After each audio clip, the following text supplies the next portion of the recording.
Extra Part POV Ardi. Aku tidak pernah berbohong. Setiap ucapanku bisa aku pertanggungjawabkan.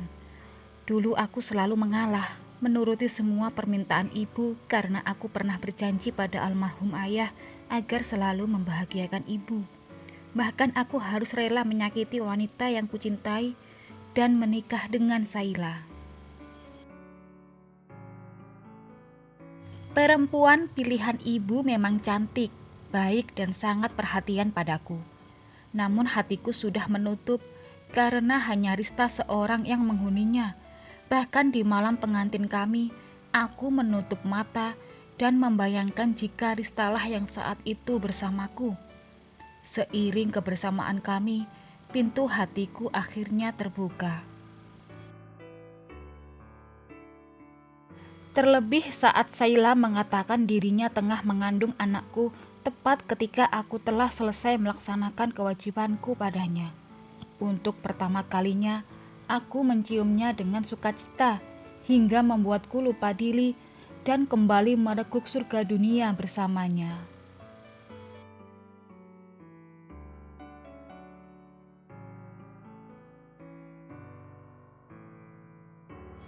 Aku malu telah mengingkari janji. Aku marah pada diriku sendiri, tapi aku merindukannya.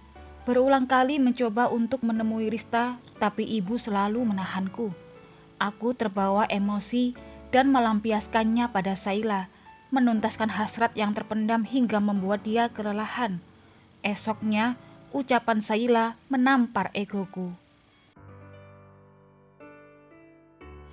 Dia pendarahan, hampir keguguran. Tapi yang membuatku merasa bersalah adalah dia tahu aku tidak mencintainya. Dia jujur padaku jika dia mencintaiku sejak dulu, jauh sebelum aku menikahi Rista. Dia bahagia bisa mengandung darah dagingku, tapi dia tidak memintaku untuk mencintainya kembali. Dia hanya memintaku untuk menjadi suami yang baik selama dia hamil. Sejak itu, aku mulai memberi sedikit perhatian padanya dengan tulus. Rupanya perhatianku pada Saila membuat Rista salah paham. Aku hendak mengejarnya tapi genggaman Saila semakin erat. Aku tahu aku harus memilih dan aku sudah berjanji pada Saila.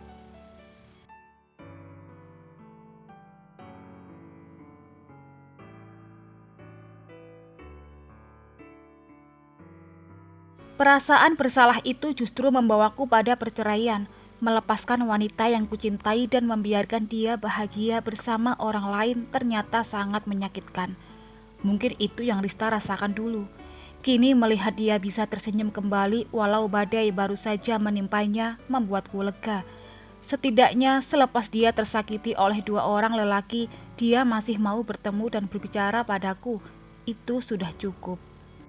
Hasrat untuk kembali padanya tidak pernah padam, seperti nyala api yang selalu menerangi hati. Setiap kali penolakan kuterima, maka semakin sering aku meminta. Terakhir, saat malam tahun baru, setahun setelah dia berpisah dengan Manggala, dia meminta kami semua bertemu, aku, dia, dan Manggala.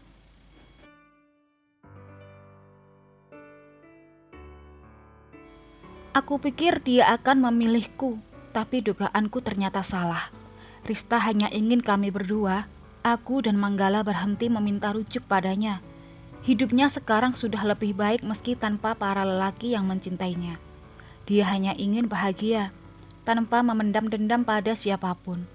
Dia juga berharap aku dan Manggala berbahagia bersama wanita yang kami pilih, dan tetap menjaga hubungan baik kami dengannya.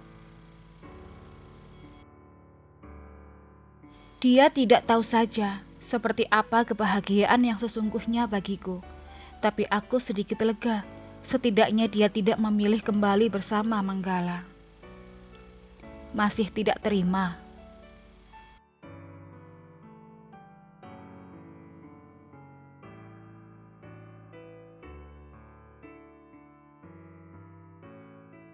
Seperti yang berbicara bisa terima saja.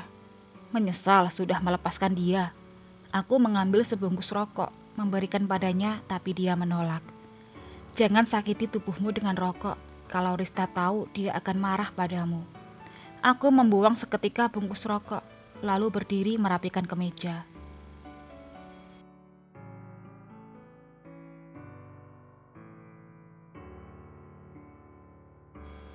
Dia sudah pernah marah padaku berulang kali, tapi aku masih selalu saja mencintainya. Manggala turut berdiri, lalu menepuk pundakku.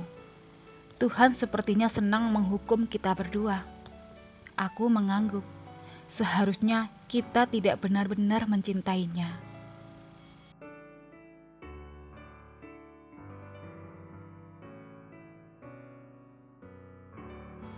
Tamat ya. Versi novel sampai segini tamatnya. Tapi berhubung masih banyak yang menagih kebahagiaannya Rista, mau dibuatkan ekstra part lagi kah? Komen ya.